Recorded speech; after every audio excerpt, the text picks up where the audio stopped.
Não, por falar nisso, Mauro, Eu não ia falar, no mas caso do Flamengo, e aí vamos colocar já de cara o texto que você escreveu aqui no UOL sobre o Flamengo que empatou com o Ceará. Felipe Luiz vive seu pior momento como técnico de um time, de um Flamengo monotático. Gostei dessa frase, dessa expressão, monotático. Bom, empatou 1-1 ontem, o segundo tempo foi bem ruim do Flamengo. Também está pensando na quarta-feira, imaginei que estivesse pensando de um jeito mais, tudo bem, não é nossa prioridade, mas fato é que o monotático está pegando, Mauro. Ele ontem poupou o Luiz Araújo, né? Quando fala assim, controle de carga, como diria o Zé Simão, tucanar ou poupar o jogador, né? Ele falava muito isso, lembra? Claro. Então é isso, poupou o cara, controle de carga, então não joga. Mas jogou o Jorginho, jogou a Arrascaeta, jogou o Bruno Henrique, os três que não foram para a partida contra o Atlético Mineiro. Claro que ele tem, como disse o Rodrigo Matos, um SUS do Flamengo, né? Quando voltou do Mundial só tinha o Pulga com o dedo quebrado do pé. Agora tem vários jogadores machucados, jogador saindo a todo instante, mas o técnico disse na coletiva que o problema não é físico, na visão dele. Então o problema é o quê? É a tática. Assim, o Flamengo só joga de uma maneira.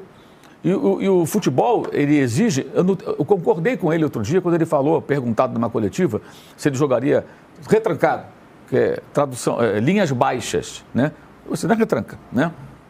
Todo mundo fechadinho lá atrás, ele falou, de jeito nenhum. Concordo. Com o elenco que ele tem, não tem que jogar assim. Não significa... não alternar a forma de jogar. Você não precisa jogar todo trancado, retrancado, todo mundo atrás da linha da bola. Você pode fazer 1-0 do Ceará, você pode em algum momento trazer o Ceará para o teu campo, jogar em transição em velocidade, conseguir encontrar mais espaços, finalizar mais. O Flamengo não faz. Ele joga da mesma maneira sempre. É previsível, o adversário sabe o que vai acontecer, sabe como vai se comportar, sabe como vai jogar quando fizer 1-0, se fizer 1-0, e ele não está encontrando soluções. O time fere muito pouco o adversário, finaliza muito pouco no alvo, os goleiros adversários não estão trabalhando. Vou pegar um exemplo. O Everson, no jogo agora na quinta-feira, não fez tantas defesas. Aí você pega o último jogo do Everson do Maracanã. Foi um 0-0 do Brasileiro no ano passado, que o Davi Luiz perdeu até um pênalti. E depois que o Flamengo tinha vencido a Copa do Brasil. O Everson fez, no mínimo, uma dúzia de defesas. Várias. Era o mesmo técnico. Jogadores, em sua maioria, eram os mesmos jogadores. Agora tem até novos atletas. Então, assim, o time joga da mesma forma, ele não está conseguindo, ou não está tentando diversificar a forma de jogar. E isso não está funcionando. Você vê, o Flamengo depende muito dos bola parada dos zagueiros. O gol de ontem. Foi uma jogada bonita. Quem dá essa bola? Léo Ortiz. Só sai dos pés dele do Léo Pereira. É jogada de ataque. Não tem quem fabrica jogadas. O Arrascaeta fazendo gol, artilheiro, tem 10 gols dos 31 do Flamengo no campeonato. O Plata fez um bom primeiro tempo. Foi um primeiro tempo até bem ok. Não foi sensacional, mas foi ok. Mas o segundo foi horroroso.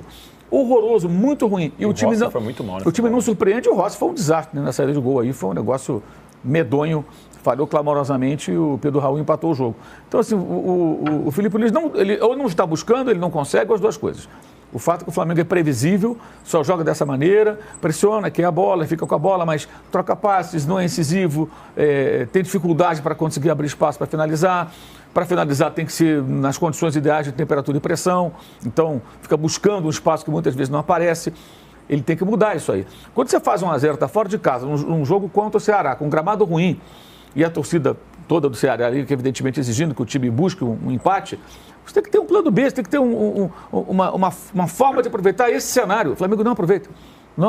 E nas coletivas, praticamente ele fala que é isso aí mesmo. Mas não pode ser só isso aí. Então, eu acho que é o pior momento dele, porque ele tem problemas, mas tem jogadores novos ao mesmo tempo. Né? Esse mês agora, os jogos em tese são menos complicados do que no período anterior. E o Flamengo priorizar o brasileiro, ok. Mas não basta priorizar, tem que priorizar e jogar. Jogar bem. Você prioriza e joga mal e não ganha, não adianta nada.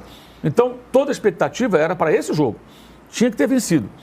Não significa que o Ceará seja galinha morta, não é isso. Mas era para vencer. E tinha toda a condição para isso. Então, ontem eu achei, assim, terrível e bem preocupante mesmo. Não com relação à Copa do Brasil, não. Aí é outra história, mata-mata, quarta, né? Quarta, 7 horas, aí é outra história. Mas com relação ao campeonato. Não adianta priorizar e jogar dessa maneira previsível. O Flamengo é muito previsível.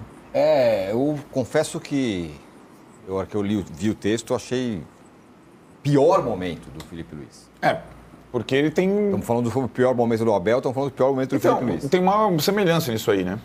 É o momento em que eles têm mais jogadores e que os clubes mais investiram em jogadores. Então, o técnico, em tese, tem condição de fazer bastante, né?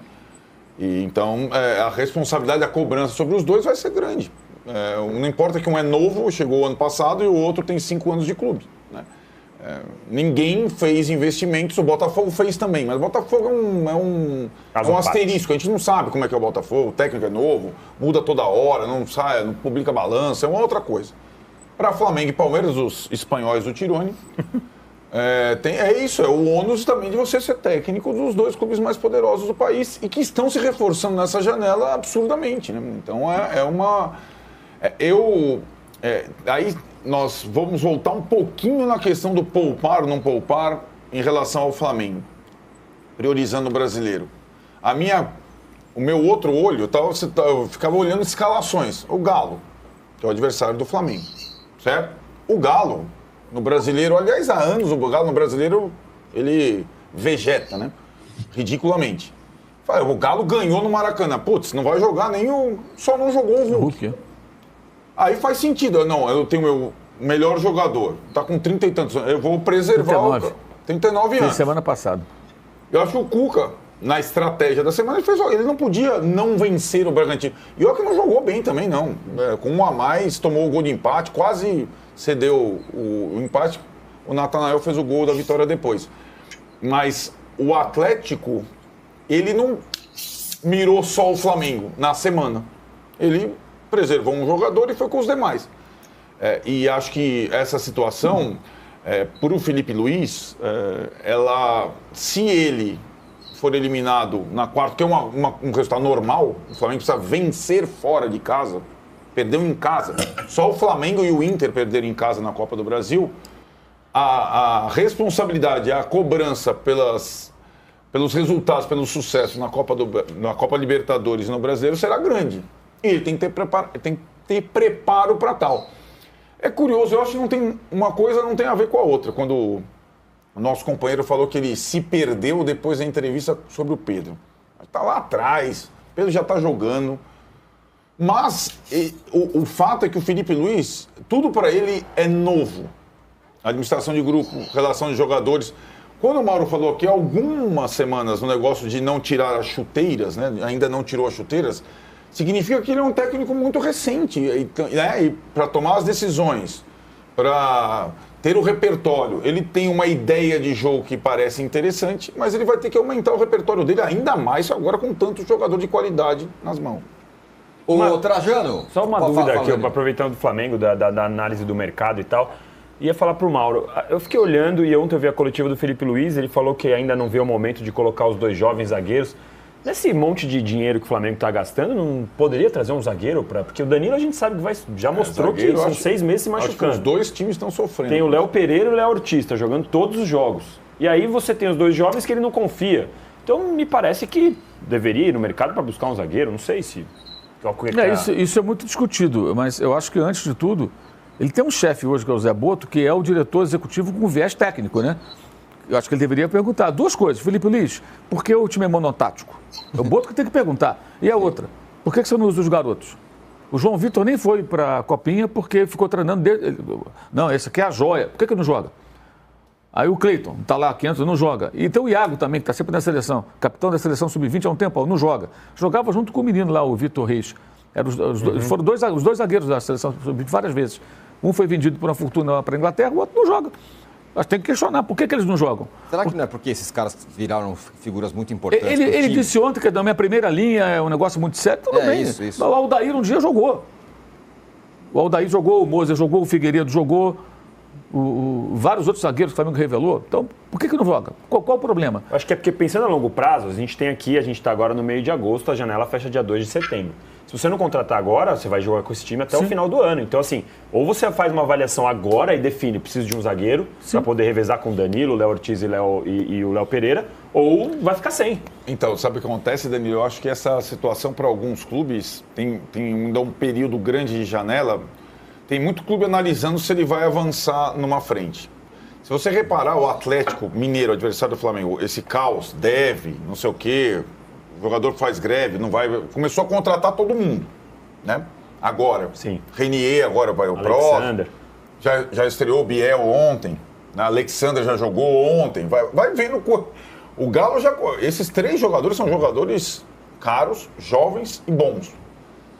eu acho que a perspectiva do Galo em possivelmente passar pelo Flamengo e tendo passado nos pênaltis na Sul-Americana, o Galo, eu vou e depois eu vou ver. Tipo o Corinthians no ano passado. Eu vou e depois eu vou ver. Né? Então, e acho que talvez para Palmeiras e Flamengo isso fique no planejamento. Se Palmeiras e Flamengo, agora é quarta-feira, se Palmeiras e Flamengo são eliminados na quarta-feira, eles têm 2 frentes só. Aí talvez não precise com a voracidade que eles têm ido ao mercado, faltando 2 competições para terminar a temporada. Libertadores e Brasileiro não fica toda semana jogo, né? E o Atlético, adversário do Flamengo, já passou na Sul-Americana e está vendo a perspectiva de talvez de passar na Copa do Brasil e foi por tudo ou nada, depois a gente vê como a gente vai pagar. Agora, Trajano, estou chegando à conclusão aqui. Quando você mais contrata, o técnico fica mais pressionado. Mas é assim, sempre entendeu? foi. Palmeiras e Flamengo, mesmo com os dois. E nessa o Cruzeirão tá lá, voltou o intruso.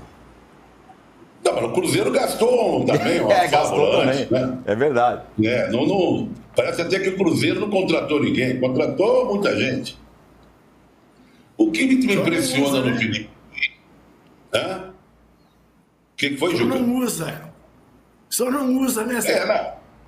Entra de vez em quando. Não, o que me impressiona agora do Felipe Luiz, que quando ele começou, ele foi cercado de uma aura assim de podia ser técnico da seleção brasileira, que ia dar tudo certo, enfim, surgiu o maior técnico dos últimos tempos no futebol brasileiro. Ele foi bem, mas eu noto ele hoje, depois de alguns meses, de algum tempo, nas coletivas, ele meio essa última coletiva dele, meio amuado, meio entristecido.